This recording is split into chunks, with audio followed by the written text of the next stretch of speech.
যখন নির্বাচন করি আমার হল থেকে, তখন ভোট চাইতে গেছি আমার বান্ধবীর কাছে ভোট চাইতে যাইয়া আমি যাই বললাম যে তোমাকে কিন্তু আমাকে ভোট দিতে হবে, দিয়ে আমি নিচে তাকাই রইলাম। আমার বান্ধবী বলে এতে তো ভোট পাবে না, তুমি আমার দিক তাকাই কথা বলতেছো না। বলে একবার তাকাইছি, আর তাকান যাবে না, দ্বিতীয়বার যদি আমি তাকাই তাহলে আমি ইবলিস মাসুদ হয়ে যাব। এইয়া মানুষে বুঝায়। আমি আমার ওয়াইফরে ডাকলাম যে শোনো দেই, ছেলেদের হলে কি মেয়েরা ভোটার হয়? ও তো প্রথমেই মিথ্যা কথা বলছে। ছেলেদের হলে, আপনারা বলেন ছেলেদের হলে মেয়েদের ভোটার হয়? ওর বান্ধব কি ভোটার হয় ওইখানে?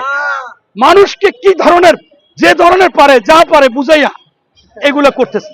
এখন আমি আমার ওয়াইফকে বললাম যে আমি কলেজ জীবনে একটা গল্প বলতাম যে আসরের নামাজ পড়ে এক লোক পাহাড়ে বাইয়ে উঠতেছে, হঠাৎ করে প্রস্রাবের বেগাইছে, প্রস্রাব করছে, তখন ওই কেটসের নিচ দিয়ে গেছে, তাহলে কি উজু যাইবে? হয় না, কেটসের নিচ দিয়ে গেছে, উজু যাইবে না। আমি বললাম প্রস্রাব করলেই তো উজু চলে যায়, তোমার এটা বুঝতে হবে।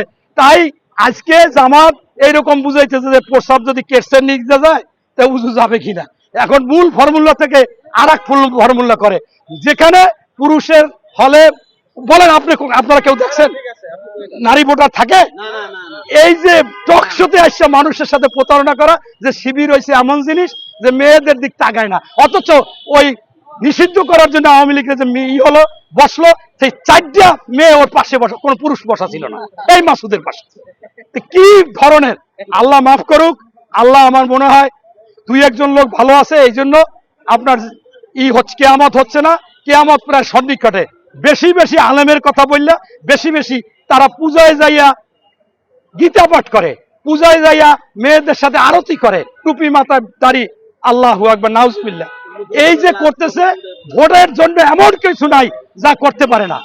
এখন গতকালকে দেখলাম গাজীপুরে এক ভাইরে মারিয়ে টেরিয়া আর এক ভাই, দুইজনেই জামাত, দুইজনে মারামারি করে লয়ে গেছে, শুধু বিএনপির দোষ দেয়। বিএনপি বড় দল, অবশ্যই এটা করেছে। গতকালকে তারেক রহমান স্পষ্টভাবে বলেছে যে আমরা 7,000 বহিষ্কার করেছি।